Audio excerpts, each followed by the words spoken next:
कहानी की शुरुआत में इस कहानी की हीरोइन सेन की जब आँख खुलती है, तो वो अपने आप को एक बिल्कुल अलग दुनिया में पाती है। रियलिटी में वो एक पुराने ज़माने की सोल्जर थी, बहुत ही स्ट्रांग थी। और यहाँ पर ये इस वर्ल्ड में आकर के समझ नहीं पाती है, वो तो मारी गई थी जंग में, तो वो जिंदा कैसे हो सकती है। तभी चीज़ों को देख करके उसे समझ में आता है कि वो मरी नहीं है, वो टाइम ट्रेवल करके फ्यूचर में आ गई है। कमरे के गेट पर घर की मेड उसे खाना खाने के लिए बोल रही थी। सेन ने 2 दिनों से कुछ भी खाना नहीं खाया था। सेन को इस रियल ऑनर के बारे में सब कुछ याद आता है। इसकी माँ बचपन में गुजर गई थी, स्टेप मदर ने कभी प्यार नहीं किया। उसका इकलौता उम्मीद उसका बचपन का फ्रेंड यान था, लेकिन वो भी उसकी सौतेली सिस्टर जेजी के साथ अफेयर चला रहा था। इसी वजह से अब जब उसका दिल टूट जाता है, तो फिर वो अपने माँ के कहे हुए फेंग नाम के एक बंदे से शादी कर लेती है। लेकिन कुछ ही दिनों में यान वापस उसके पास आता है, उससे कुछ इमोशनल बातें बोल करके फेंग से प्रोजेक्ट लाने के लिए कहता है। सिन लव ब्रेन थी, इसी वजह से यान की ये बात मान जाती है। अब यहाँ पर फेंग से इसी वजह से 2 दिनों से वो झगड़ा कर रही थी कि वो प्रोजेक्ट वो यान को दे दे, जिसे देने के लिए फेंग तैयार नहीं था। और सेन बहुत ही फेंग के साथ बुरा बिहेव किया करती थी। सेन सोचती है अब जो भी हो उसे अपना प्रेजेंट तो सुधारना ही पड़ेगा। 2 मेड थी, जिसमें से एक मेड सेन के साथ अच्छे से बिहेव करती थी, वहीं दूसरी उसके साथ बहुत बुरा बिहेव करती थी। ये सोचते हुए कि फेंग तो खुद सेन से प्यार नहीं करता है, तो वह इस घर की मालकिन कैसे हुई। उसके साथ बदतमीजी से बिहेव करती है तो सेन उसे थप्पड़ लगाते हुए कहती है, इस घर की मेड हो और अपने औकात में रहो। अगर मुझसे पंगा लेने का कोशिश करोगी तो तुम्हारे लिए सही नहीं होगा। होमेड सिन की इस हरकत से काफी घबरा जाती है। उसने एक्सपेक्ट नहीं किया था कि एक्चुअल में सेन यहाँ पर इतनी पावरफुल होगी। वह कहती है फेंग आएगा तो वो उसका जरूर ही उसे कंप्लेन करेगी। सेन उसे कहती है अपने औकात में रहो, मैं उसकी वाइफ हूँ और तुम्हारा कंप्लेन किया हुआ उस पर काम नहीं करेगा। तभी वहां पर फेंग आता है। सेन उसे देख करके सोचती है, ये बंदा तो सच में काफी हैंडसम है, मस्त बॉडी है, और वो तो कभी कोई लॉस में रही नहीं, तो फिर आखिरकार वो यान के पीछे क्यों ही पड़ी रहती थी। फिर यहाँ पर उसे कहता है ठीक है, वो यान को ये प्रोजेक्ट देने के लिए तैयार है, लेकिन उसे उसकी कुछ शर्तें माननी पड़ेगी। ग्रैंडमदर के ज़िद की वजह से उसने सेन से शादी तो कर ली, लेकिन वो सिर्फ कॉन्ट्रैक्ट मैरिज में, दोनों 1 साल के लिए कॉन्ट्रैक्ट मैरिज में रहेंगे। यहाँ पर सेन को अपनी वाइफ की ड्यूटी निभानी होगी। वो कुछ भी ऐसा नहीं करेगी जिससे कि उसके परिवार की बदनामी हो। उसे यहाँ से डिस्टेंस रखना होगा। सेन उसकी सारी बातों को मान जाती है। 1 साल बाद जब दोनों अलग होंगे, तब वहाँ पर सेन ने सिर्फ एक छोटे से घर का डिमांड किया था। वो चाहती थी कि वो अपने घर में आराम से रह सके डाइवोर्स के बाद। तब तक वो काफ़ी सारी चीज़ें भी सीख जाएगी, जिसके बाद कि वो अपने सर्वाइवल के लिए भी प्लान कर सकती है। फेंग उसका बात सुन करके सोच रहा होता है कि सेन इतनी आसानी से उसकी बात कैसे मान गई। उसने तो कभी एक्सपेक्ट भी नहीं किया था। सेन उसे कहती है डोंट वरी, मैं ऐसा कुछ भी नहीं करूंगी जिससे तुम्हारे या तुम्हारे परिवार की बदनामी हो। बदले में मुझे यान के लिए भी कोई प्रोजेक्ट नहीं चाहिए। हाँ, 1 साल बाद बस मुझे वो घर दे देना। हम दोनों एक दूसरे की लाइफ में इंटरफेयर नहीं करेंगे। फेंग उसकी बात के लिए राजी हो जाता है। वो सोच रहा था सिन आज इतनी बदली-बदली सी क्यों है? उसने तो पहले कभी इस तरीके से ना उससे बात की, ना ही बिहेव किया। उसे सिन में काफ़ी ज़्यादा चेंजेस नज़र आ रहा था। फेंग वहाँ से चले जाता है। सिन यहाँ रखी चीज़ों को देखने समझने का कोशिश कर रही थी। तभी वहाँ पर जो दूसरी वाली मेड थी वो बताती है फेंग का छोटा भाई गू घर नहीं आया, वो दिन भर गेम खेलते रहता है। सिन सोचती है वक्त आ गया है, फेंग के परिवार वालों को थोड़ा लाइन पर लाना पड़ेगा। फेंग का छोटा भाई था गो, छोटी सिस्टर थी लिली, और वो दोनों ही थोड़े बदतमीज थे। उन्हें फैमिली से उतना कोई मतलब नहीं था। फेंग के मॉम डैड बचपन में ही गुजर गए थे और फेंग ने ही ये पूरी कंपनी संभाली है। सेन फेंग के सेक्रेटरी को मेड को फ़ोन करने के लिए बोलती है। उसे मोबाइल में पता नहीं चल रहा था कि यहीं से आवाज़ आ रही है। उसके सेक्रेटरी ने ही मेड को कॉल किया था। वह सेक्रेटरी से उसके बारे में पता करती है कि फेंग का भाई कहाँ मिल सकता है। पता करने के बाद वह निकल जाती है। फेंग का सेक्रेटरी उसे बताता है, सेन आपके छोटे भाई गो को घर लाने के लिए गई हुई है। फेंग जानता था कि गो इतना जिद्दी है कि वो किसी की बात नहीं सुनने वाला है, लेकिन वो देखना चाहता था कि क्या सेन सच में इतनी कैपेबल है कि वो गो को घर लेकर के आ सकती है। सेन रेडी-वेडी हो करके जब निकल रही थी गो को लेने के लिए, तभी उसकी सौतेली सिस्टर जीजी आती है। वो कहती है, देखो तुम मेरी और यान के रिश्ते को गलत समझ रही हो। उस दिन तो मैं गिर रही थी तो बस उसने इसे संभाला था। सेन हंसते हुए कहती है, मैं इतनी बेवकूफ़ लगती हूँ तुमको? और दूसरी बात, मैं भी जानती हूँ कि तुम यान को कोई पसंद नहीं करती हो। तुम मेरी सौतेली बहन हो, तुम सिर्फ जानबूझ करके यान से मुझसे छीनने का कोशिश करी हो, बट अफ़सोस तुम इतना टाइम यूँ ही बर्बाद कर दी। मैं यान में तो इंटरेस्टेड ही नहीं हूँ। खैर अब अफ़सोस करना लिखा ही है तुम्हारी किस्मत में, तो तुम भी उसे बदल नहीं सकती हो। और हाँ, दोबारा इस घर में कभी मुझसे मिलने मत आना। वो घर की मेड से कह देती है, रेहान और जीजी इस घर में आना अलाउड नहीं है। वो फिर गू को देखने के लिए निकल जाती है। वहीं दूसरी तरफ गू अपने दोस्तों के साथ गेम खेल रहा था। गू को भी पता था कि सैन उसे लेने के लिए आने वाली है और अपने दोस्तों से बुराई कर रहा था, अरे मेरी भाभी बहुत अगली है, उसे तुम लोगों को डरने की कोई ज़रूरत नहीं है। वो हमारा कुछ भी नहीं उखाड़ सकती है। उसके दोस्त जब यहाँ पर सेन को देखते हैं तो शौक हो जाते हैं। वो उसे कहने लगते हैं, एक मिनट, तुमने तो कहा था कि तुम्हारी भाभी बहुत ही अगली है, लेकिन वो तो बहुत ही प्रिटी है। वो उसे कहती है, हाँ, और बहुत ही टैलेंटेड भी हूँ। गो, तुम शांति से घर चल रहे हो? गो जाने के लिए तैयार नहीं था। वो कैफे का पूरा वायर ही काट देती है। इसके बाद गो की थोड़ी सी पिटाई लगाती है। बेचारा गो इतना स्ट्रांग नहीं था, सेन से मार खा जाता है। अपने दोस्तों को भी हेल्प करने के लिए बोलता है तो डर के मारे उसके दोस्त सेन गो का हेल्प नहीं कर रहे थे। सेन उसे कहती है, चुपचाप अच्छे बच्चे बन करके घर चलो, तुम्हारा भाई तुम्हें लेकर के परेशान है, वो कंपनी में इतनी मेहनत करता है और तुम यहाँ पर समय बर्बाद कर रहे हो। अब गो सेन की पिटाई से डरा हुआ था, इसी वजह से वो उसके साथ जाने के लिए तैयार हो जाता है। वहीं दूसरी तरफ हम लोग फेंग को देखते हैं। जब वो घर आता है, घर की मेड बताती है कि सन अब तक घर नहीं आई है। फिर वही सोच रहा था, मुझे तो पता ही था कि गू घर लेकर के नहीं आ पाएगी। वो अपने कमरे में रेस्ट करने के लिए चले जाता है। लेकिन तभी वहां पर सन आती है और अपने साथ साथ गू को भी लेकर के आती है। घर की मेड भी ये देख करके शौक हो जाती है। सन उसे फ्रेश होकर के चुपचाप खाने के टेबल पर चलने के लिए बोलती है। वो शांति से खाने के टेबल पर जाता है। वो दोनों साथ में खाना खाते हैं। इसके बाद सेन फेंग के घर में रखी कुछ चीज़ों को नोटिस कर रही थी जो कि काफ़ी एंटीक थे। वो थे उसके ज़माने के। गो उन्हें बता रहा होता है कि मेरे भाई को ये चीज़ें कलेक्ट करना बहुत ही पसंद है, बहुत ही महंगे दामों में वो उन्हें खरीदता है। कुछ देर इधर-उधर की बातें करने के बाद सेन सोने के लिए चली जाती है। जब वो जाती है तो वो अपने पुराने जन्म के सपनों को देख रही थी। उनसे रिलेटेड चीज़ें यहाँ पर रखी हुई है, शायद इसीलिए वो यहाँ पर पुनर्जन्म लेकर के आए हुए थे। रात में उसकी नींद खुलती है तो इस वेस को वो देखने के लिए चली जाती है। उसे देख कर के अपना टाइम याद आ रहा था। तभी वहाँ पर फेंग आता है। सेन कहती है, तुम तो आज नहीं आने वाले थे, तुम यहाँ क्या कर रहे हो? फेंग उसे कहता है, अगर नहीं आता तो पता कैसे चलता? मुझे तो ऐसा लग रहा है कि कहीं तुम इसे तोड़ने के तो इरादे में नहीं हो। वो कहती है, नहीं, बस इसे देख करके मुझे मेरे फैमिली मेम्बर याद आ रहे थे। फेंग कहता है, जहाँ तक मुझे पता है तुम्हारे घर में किसी से नहीं बनती है।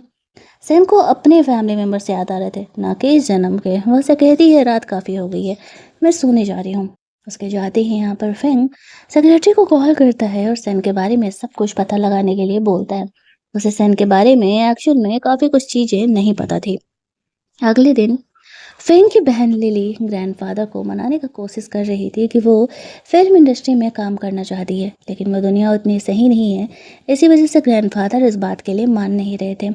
इस बात से वो बहुत ही गुस्सा आ जाती है। घर में सेन को ये लोग कुछ खास पसंद नहीं करते थे, एक्सेप्ट ग्रैंडफादर।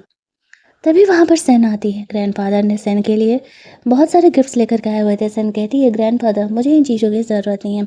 वैसे लिली क्या ड्रामा कर रही है? लिली अपना सामान वामान पैक करके वहाँ से निकल रही थी। वो अकेले रहेगी और अपना नाम खुद बनाएगी। ग्रैंडफादर कहते हैं कि इसकी नादानियाँ ख़त्म ही नहीं होती है। मैंने इसे इतना समझाया, लेकिन ये कुछ भी सुनने के लिए तैयार ही नहीं है।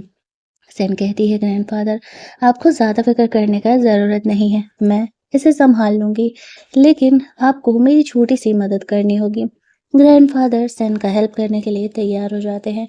सेन ने गू को तो लाइन पर ला ही दिया था, अब बारी लिली की थी। तभी हम लोग देखते हैं कि वहाँ पर लिली अपना शूटिंग कर रही थी, जो कि ऑब्वियस सी बात है, उसे एक्टिंग करना उतने अच्छे से नहीं आ रहा था। वो अपनी आइडेंटिटी हाइड करके आई थी, इसलिए कोई उसे स्पेशल ट्रीटमेंट नहीं दे रहा था। यहाँ पर जो प्रोड्यूसर था वो लिली का फ़ायदा उठाना चाहता था। उसे अपनी नई कहानी का सेकंड फीमेल लीड रोल देने के लिए बोल करके उसे होटल में मिलने के लिए बोलता है। इस बात को लिली समझ नहीं पाती है। उसे लगा था कि वो और डायरेक्टर वगैरह से उसका कनेक्शन कराने के लिए ऐसा कर रहा है। इसी वजह से वो रात में उससे मिलने के लिए तैयार हो जाती है। शूट खत्म होता है तो सेन वहां पर आती है। उसे पता था कि वो डायरेक्टर लिली के साथ क्या करने का प्लान कर रहा है।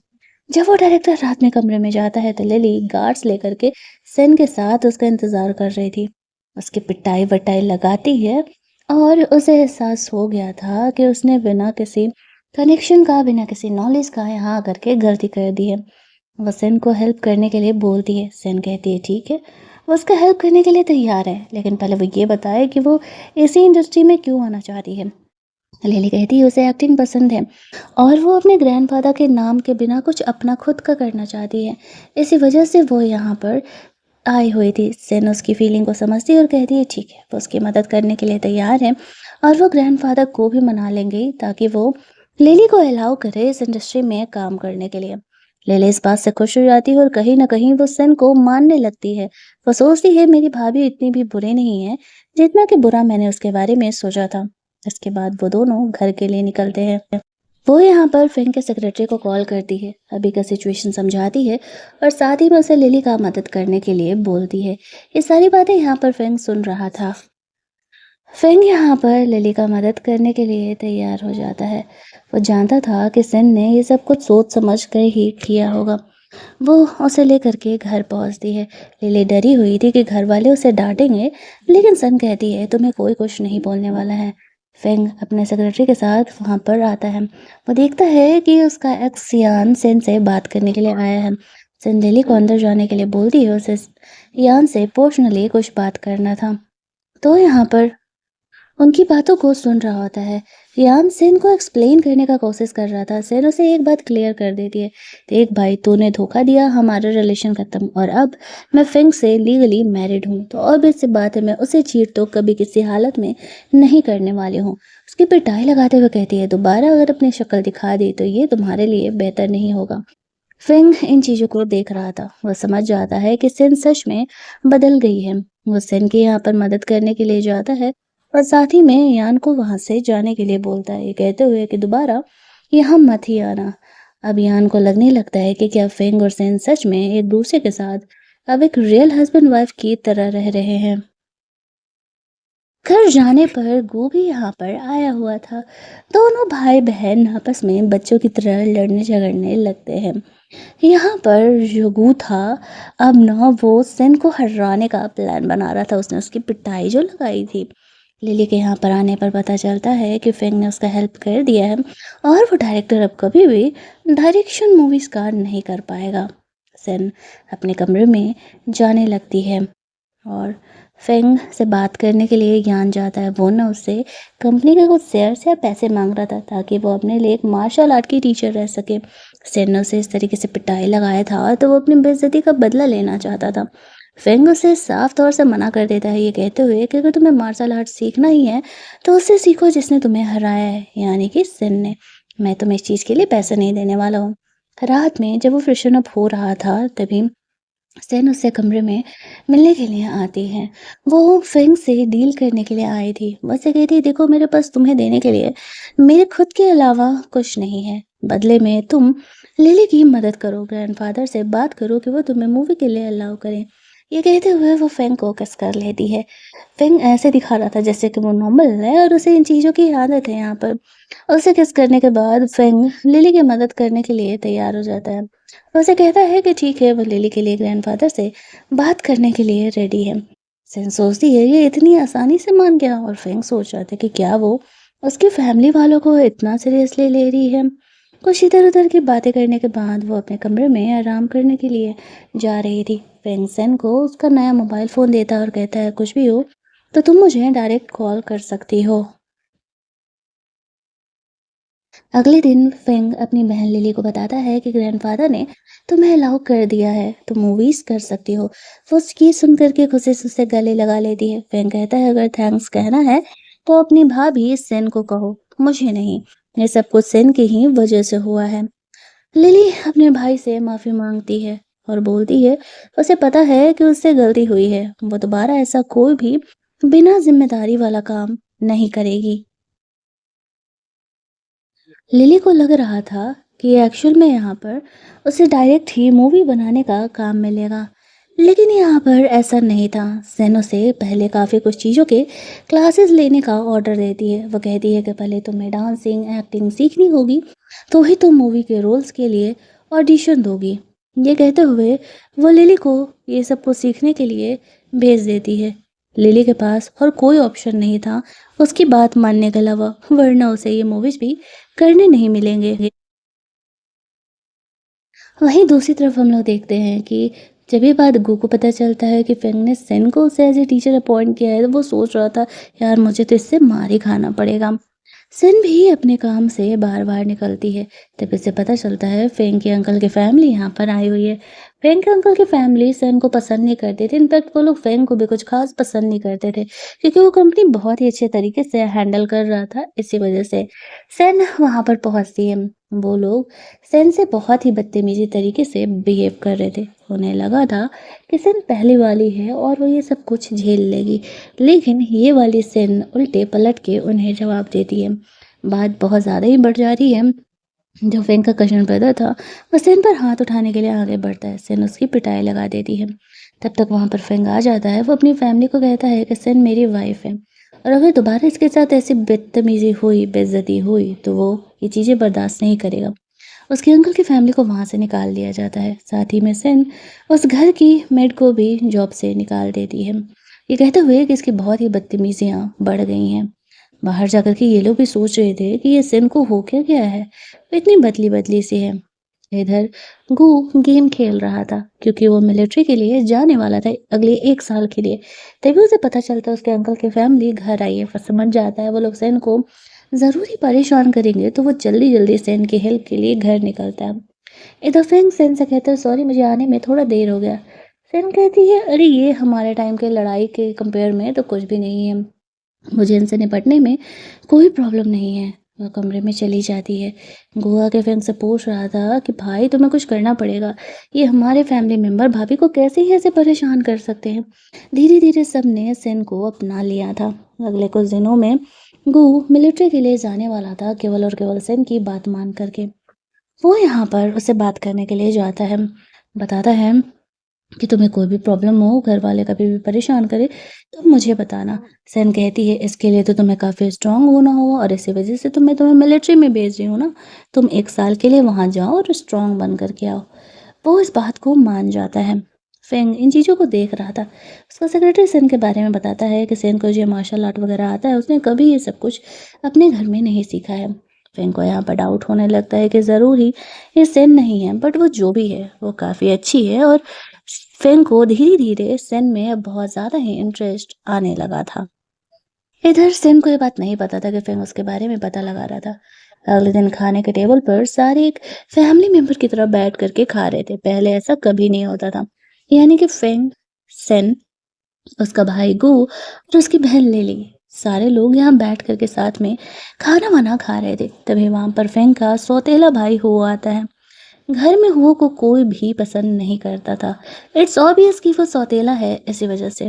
सेन को ये बात पता नहीं था। वो तो उसे फैमिली मेंबर की तरह ही ट्रीट कर रही थी। सारे लोग उसे वहाँ पर छोड़ करके अपने-अपने कमरों में चले जाते हैं। वो सोचता है ये लोग तो कभी साथ में जगते भी नहीं थे, आज साथ बैठ कर के खा रहे हैं, चल क्या रहा है घर में। इधर जो गू था वो सेन के साथ उसके कमरे में जाता है। इतनी सारी चाइनीज़ बुक्स देख कर के पूछने लगता है, क्या वो सच में इन सारी चाइनीज़ बुक्स को पढ़ती है? वो कहती है हाँ। फिर वो उसे बताता है तुम्हें पता है ये वो ना बहुत ही बदमाश है।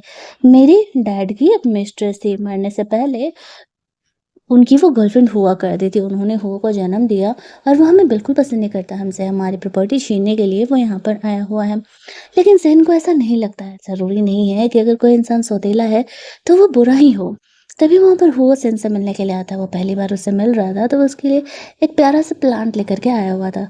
गो तो उसे एक्सेप्ट नहीं करने के लिए बोल रहा था, लेकिन ज़ेन उसे एक्सेप्ट कर लेती है।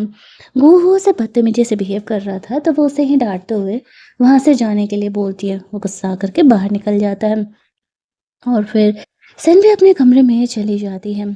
जब वो थोड़ा ही आगे बढ़ा था तो वो उसकी पिटाई करने के लिए आ जाता है, लेकिन इससे पहले कि वो उसे पीट पाता वहाँ पर सेन आ जाती है और वो हो और गू दोनों को ही पिटाई लगाने लगती है।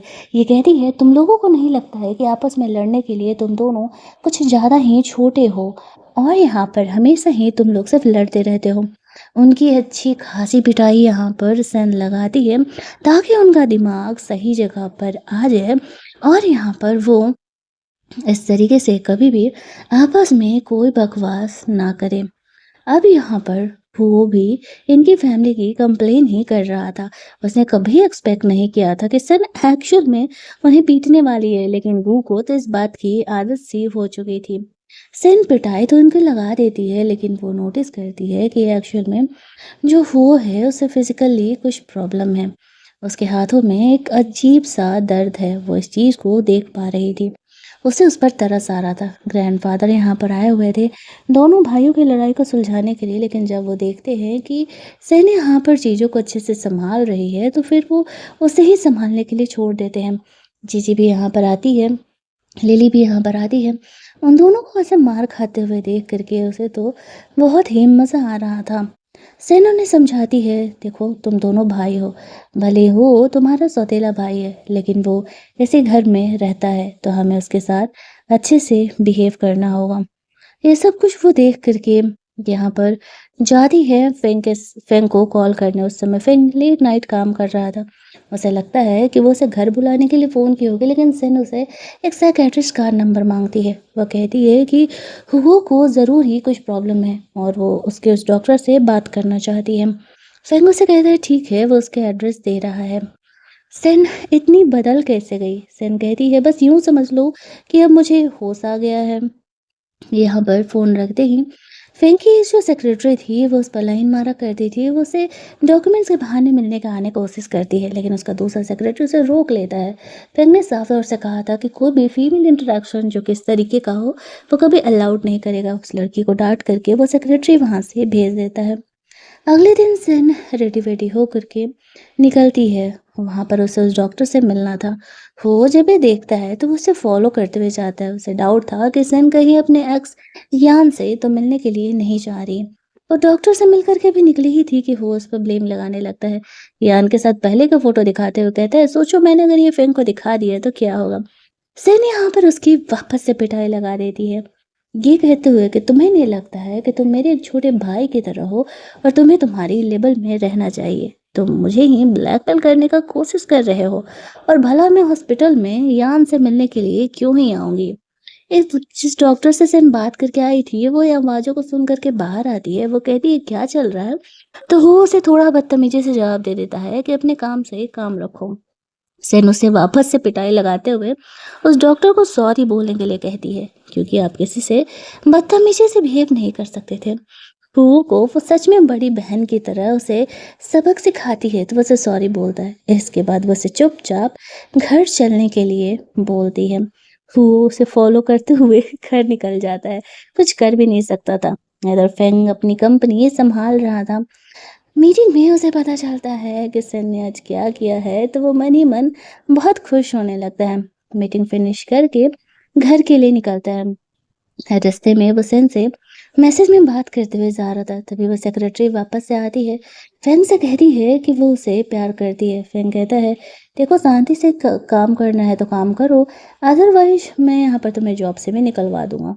ये कह के वो घर के लिए निकलता है, जहाँ घर पर सेन और उसकी फैमिली उसके आने का इंतजार कर रहा था। जब तक सारे लोग नहीं आएंगे कोई भी खाना स्टार्ट नहीं करने वाला था। वो को भी उसने अपने साथ टेबल पर बिठाया हुआ था।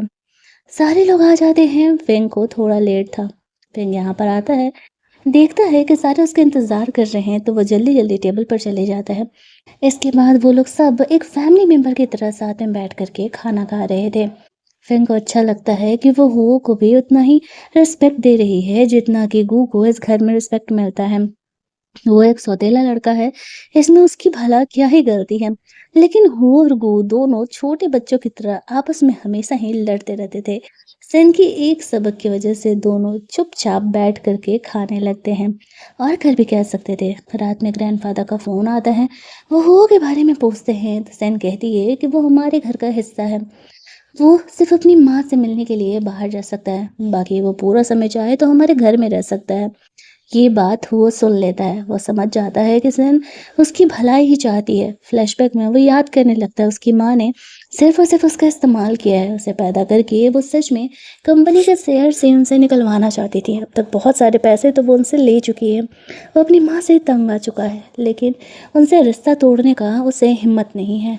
और यहाँ पर अब वो ज़ेन से अच्छी बातें करने का कोशिश करता है, उसे पैम्पर करता है।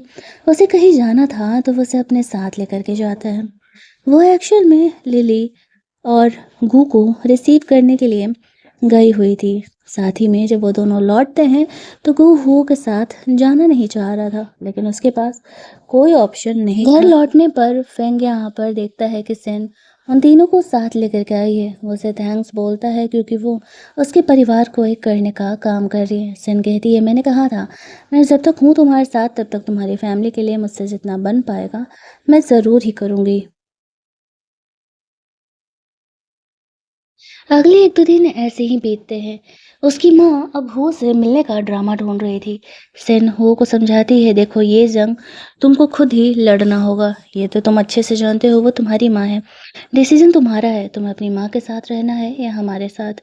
अगर तुम हमारे साथ रहोगे तो पूरा परिवार हमारा तुम्हारे साथ ज़रूर ही खड़ा रहेगा। हुओ को सन लेकर के जाती है उसकी माँ से बात करने के लिए। उसकी माँ हुओ का इस्तेमाल कर रही थी, उसे कंपनी के शेयर चाहिए थे। सिन जैसे उसे बताती है कि ग्रैंडफ़ादर ने हुओ के जो 10% उसके हिस्से के शेयर थे, वो वापस ले लिए और अब हुओ के पास कुछ भी नहीं है। इस बात पर उसकी माँ बहुत ही भड़क जाती है। उसे ऐसा लगने लगता है कि सिन ने ये सब कुछ जानबूझ कर के किया है। सैनी यहाँ पर कहती है, तुम तो ऐसे दिखा रही हो कि तुम तो अपने बेटे से प्यार ही नहीं करते हो। अब तक तो तुम यही बोलती थी कि तुम हो से बहुत ही प्यार करती हो। अब क्या हो गया?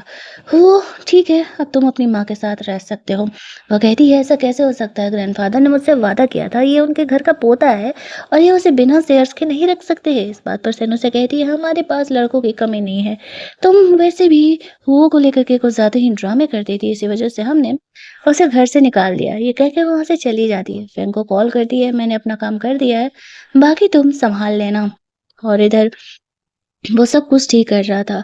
हुओ की माँ ग्रैंडफ़ादर से मिलने जाने का कोशिश करती है। ग्रैंडफ़ादर हुओ की माँ से मिलने से साफ मना कर देते हैं। एक पोते के बदले ऑलरेडी 700 मिलियन उसे दिया जा चुका था। उसके बाद भी उसे और पैसे चाहिए थे।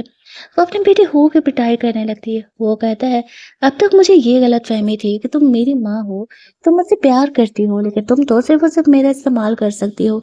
तुमसे अच्छी तो सेन ही है कि अनजान होते हुए भी उसने उस घर में मेरा इतना ख़्याल रखा था।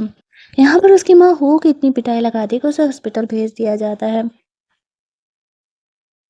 अगले दिन सेन को लिली और गू बताते हैं कि वो हॉस्पिटल में है, हम उससे मिलने जा रहे हैं। सेन कहती है कि हाँ, मैं भी उससे मिलने ही जा रही हूँ। वो गू को कहती है, अरे तुम तो वो से चिढ़े रहते थे, तुम क्यों जा रहे हो? वो कहता है, अब जो भी हो वो हमारे घर का मेंबर है।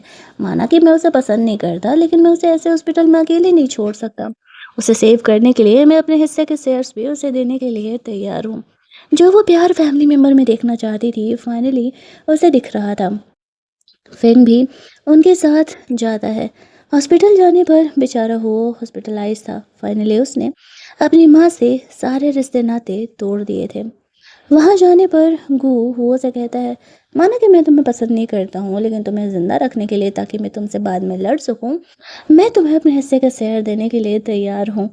हुओ हँसते हुए कहता है, थैंक्स भाई, लेकिन मुझे तुम्हारे शेयर्स की ज़रूरत नहीं है। एक्चुअल में मेरे पास कभी इस कंपनी के शेयर्स थे ही नहीं, लेकिन फेंग और सेन ने मिल करके कुछ टाइम पहले मेरे लिए एक कंपनी खोली थी, जिसका कि 51% का शेयर होल्डर मैं हूँ, यानी कि उस कंपनी का सीईओ मैं हूँ। तो मैं फ़ॉरेन में वो कंपनी बहुत ही अच्छे तरीके से रन कर रहा हूँ।